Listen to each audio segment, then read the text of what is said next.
Hi friends, నేను మీ కిరణ్మయిని. మీకోసం చిన్న పాట.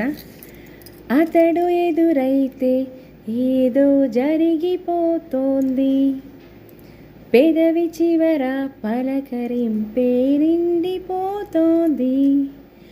కొత్త నేస్తం కాదుగా ఇంత కంగారేమిటో, ఇంతవరకు లేదుగా ఇప్పుడు ఏమైంది.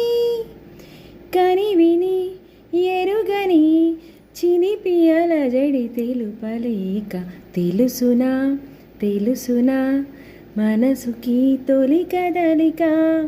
అడగనా అడగనా అతడిని మెల్లమెల్లగా, నమ్ముతాడో నమ్మడో అని తేల్చుకోలేక, నవ్వుతాడో నమ్మడో అని బయటపడలేక, ఎలా ఎలా దాచి ఉంచేది, ఎలా ఎలా దాన్ని ఆపేది. తెలుసునా తెలుసునా వయసుకి తొలి కదలిక. అడగనా అడగనా అతడిని మెల్లమెల్లగా.